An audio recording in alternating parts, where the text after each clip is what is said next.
Olá, seja bem-vindo a mais essa aula. Nesta aula, vou apresentar a vocês todas as ferragens que serão usadas em nossos móveis. Aqui, por exemplo, é uma corrediça telescópica, muito usada hoje em dia nos móveis planejados, em gavetas. Por quê? São essas ferragens para gavetas, elas aguentam bastante peso. A gaveta também fica macia para abrir e fechar, e ela abre todinha.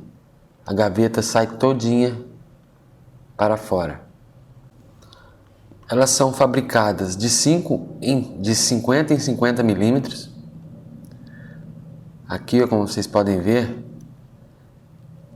aqui essa é de 250 milímetros, 300, 350, 400, 450, 500, 550 e 600 milímetros, que é o tamanho maior. Então essa é a corrediça telescópica. Essa alavanquinha, essa aqui é a parte de trás dela, vocês estão vendo pelo lado contrário, é uma alavanca para soltar a gaveta do local. Ao encaixar a gaveta, ela fica travada, você pode abrir ela todinha, que ela não solta da corrediça, a gaveta não sai para fora. Então, é muito boa. Ela só sai depois do lugar, depois que vocês puxarem essa alavanca. Puxou a alavanca dos dois lados, lado esquerdo e direito, para a gaveta sair. Então, essa é a corrediça que nós vamos usar. Aqui, essa é a dobradiça 165 graus. Essa dobradiça é muito usada em móveis de canto, em cantos L, principalmente. Por quê? A porta tem que virar 165 graus para dar livre acesso aqui ao canto. Nós temos dela a curva, reta. Aqui, ó, essa aqui é a reta, a portinha sobrepõe a divisória todinha e a curva, a porta sobrepõe aqui no máximo até o meio do MDF, como está o exemplo aqui. Então essa é a dobradiça 165 graus. Aqui são os 3 tipos de dobradiças de pressão comuns que nós vamos usar. Aliás, essa dobradiça aqui alta, que é a super curva que nós chamamos, não serão usadas em nossos móveis. Por quê? A super curva, que é nesse caso aqui, é para portinhas embutidas. Mas ao usar a super curva, em volta da porta fica uma gretinha que pode ser visualizada dentro do móvel. Então, nós não queremos isso. Eu vou ensinar a vocês a fazer a portinha embutida, mas de outra maneira. Então, nós vamos usar mais a dobradiça reta, que é essa que faz com que a porta sobrepõe toda a divisória, e a curva, que é usada quando nós colocamos uma porta de um lado aqui da divisória e do outro também, que aí nós precisaremos utilizar esta divisória para 2 dobradiças. Então tem que dividir esse espaço aqui, ó, aqui terá que ter outra porta batendo aqui. Então faz com que a porta avance mais para frente, para a beirada aqui da divisória. E a reta, ela sobrepõe toda a divisória.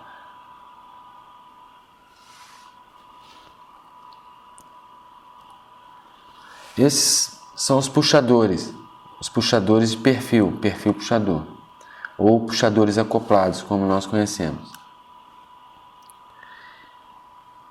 Este puxador, como vocês podem ver, aqui no caso é o puxador para MDFs de 18 milímetros, mas tem também a mesma medida, mesmo modelo, mas para MDF de 15. Este você encaixa o MDF entra aqui, ó, e é parafusado aqui por trás, por dentro da portinha ou da gaveta. Eu coloquei esse daqui como exemplo, que é para vocês tomarem cuidado. Não pode ser comprado este modelo puxador. Esse aqui tem um pino aqui no local. Aqui fica livre, o MDF encaixa aqui dentro. E este tem um pino. Terá que ser feito um rasgo no MDF, uma fresa, para encaixar o pino. E o puxador será encaixado. Não tem como fazermos isso em casa, a não ser que tenhamos uma serra ou uma tupia. Então, não será esse. É este modelo aqui. Esses são os puxadores comuns. Aqui coloquei só alguns, porque são milhares de modelos. Eles são usados em portas, eles ficam externos assim. Geralmente a gente faz um furinho na medida exata aqui da furação do puxador e parafuso de dentro para fora. Deixei só uns modelos, mas esse aqui é um tipo de puxador. Caso vocês forem colocar puxadores comuns, vocês devem ir à loja, escolher o modelo que vocês desejarem, que são milhares de modelos. Então, é só para vocês saberem que também pode ser usado outros modelos de puxadores. Esse é o puxador, muita gente gosta dele porque ele também pode ser usado com o nosso método. O MDF encaixa aqui, normalmente é parafusado por trás aqui, nessa aba maior aqui de alumínio. E essas tampinhas são encaixadas aqui onde estão esses furos. Você encaixa elas aqui na lateral, dando este acabamento aqui, ó. Aqui tem uma demonstração de um MDF com esse puxador. Então a lateral do puxador fica fechadinho, dando acabamento. Temos também este modelo. Também serve esse modelo em formato de Z. Fica muito legal. E este aqui, o parafuso, será aqui, ó. Ficará por cima da chapa do MDF, deste lado aqui, e não por trás como esse daqui. O parafuso ficará por cima, assim, ó, escondido na parte de dentro, atrás do puxador. Também tem as tampinhas, os furos para encaixe das tampinhas laterais.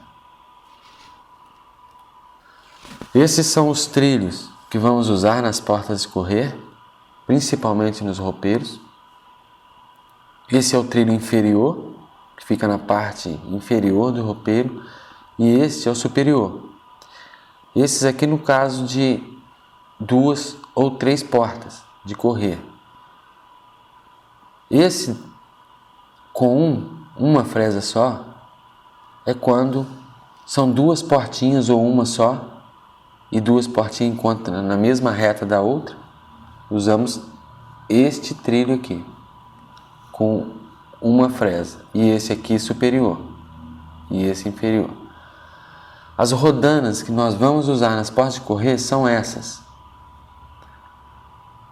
As rodinhas, vocês devem prestar atenção que essas rodinhas, que são as rodanas, que estão em volta do rolamento, elas devem ter no máximo 32 milímetros, 33 milímetros de diâmetro.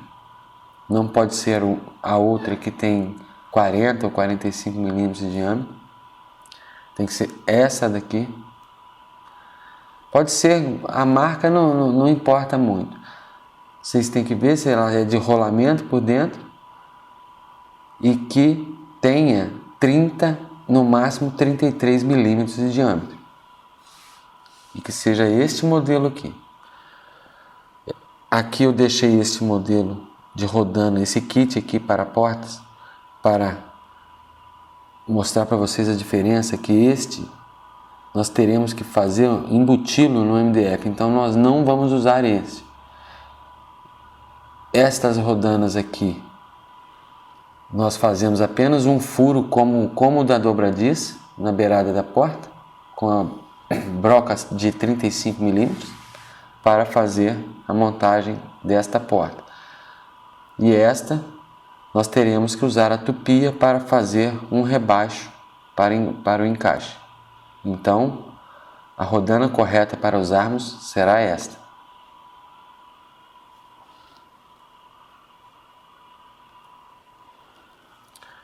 Esses são os pistões a gás para portas vasculhantes.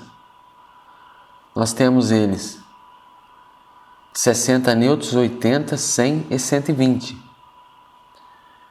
Quanto maior a porta, então maior tem que ser a força do pistão. Se for uma porta muito grande, então teremos que colocar o pistão de 120. Se for grande demais, terá que ser dos dois lados. Se for uma porta normal, o de 10 newtons de um lado só já é o suficiente. Aí vai de vocês colocarem, abrir e fechar a porta para testar, para ver se está bom. Caso for preciso, é só colocar mais um do outro lado. E temos ele inverso e normal. O inverso é quando vamos abrir a porta assim ao contrário, para baixo. No caso, por exemplo, de gabinetes de banheiro ou abaixo da cuba de pia, né? Aí temos que abrir para baixo. Então, temos que usar o pistão inverso. E para a porta que abra para cima, usamos o pistão comum. Quando compramos o pistão, quando ele é inverso, no pacotinho ele já vem assim, ó, fechado, dessa forma aqui. Fica aqui fechadinho, e o normal desta forma aqui, como se fosse mesmo um amortecedor. E o inverso fechado. É só prestar atenção nesses detalhes. Tá, vamos para o próximo. Esses são os tubos de cabideiros. Aqui tem o tubo oval e o redondo. E para cada um deles é um suporte diferente. Esse a gente usa mais, nós vamos usar mais esse oval, o bilongo aqui, com o suporte para ele, que também é oval. Mas se quiserem, também podem estar comprando o redondinho, mas se forem usar o redondo, tem que comprar o suporte para o tubo redondo.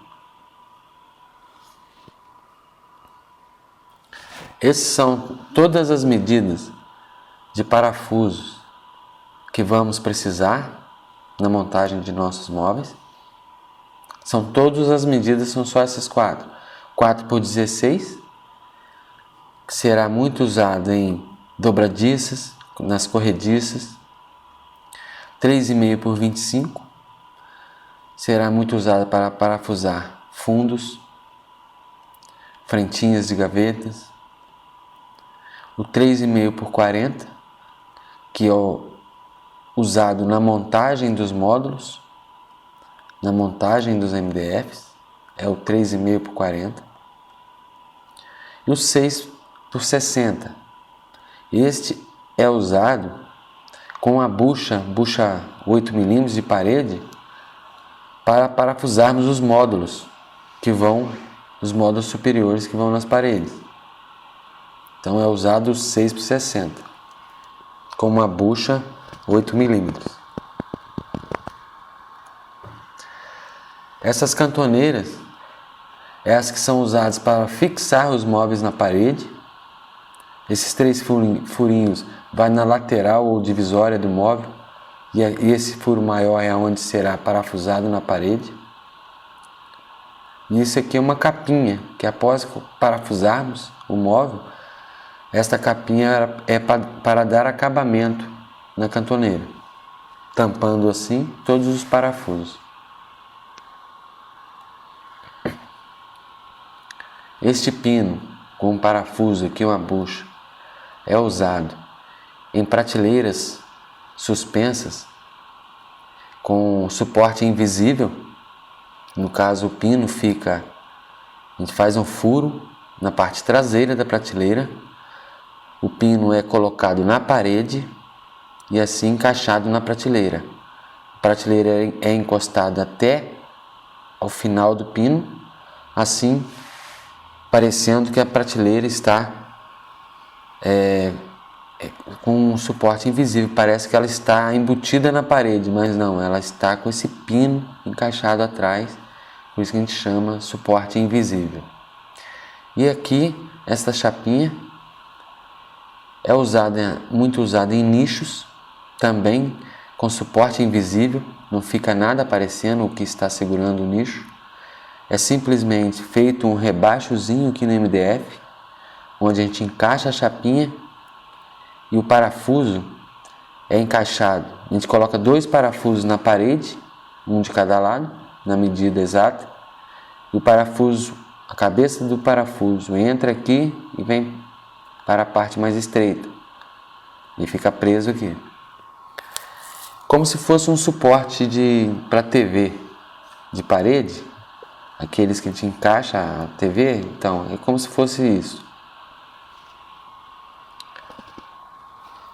Aqui agora são os dispositivos de montagem para roupeiros, prateleiras, etc., dos móveis. Esse aqui é um VB, a gente conhece muito pelo VB, dispositivo VB de 2 furos. Esse aqui é o pino usado para o VB, mas quando temos uma prateleira ou um montante que pegue os 2 lados da divisória, então usamos esse pino. Aqui fica para um lado, para uma prateleira, essa ponta para a outra, atravessando a divisória. Esse aqui é o pino, o parafuso de VB usado para um lado só, normalmente. Este é o dispositivo de VB, o VB 135, muito usado em prateleiras. Não é fixo, não tem, como vocês podem ver, não tem esse parafusinho no centro. Você pode estar encaixando a prateleira, retirando a hora que quiser. E este já tem o parafuso que é para colocar peças fixas, no caso das estruturas. E esta aqui é as cadeirinhas de 2 furos. Também ela substitui qualquer uma dessas outras peças. No caso, quiserem usar ela, é mais prática, mas não fica tão esteticamente tão bonito, né? Porque fica essas cadeirinhas aparecendo em todo o móvel. Mas aí vai do gosto de cada um. Então é isso, gente. Essas são todas as ferragens que usaremos em nossos móveis. Na próxima aula agora eu vou apresentar a vocês os catálogos e os locais onde podem estar encomendando todas essas peças, essas ferramentas, e onde vocês podem estar tirando também o nome e números de série, referências para comprar as ferragens, o material necessário. Então é isso. Vejo vocês na próxima aula então.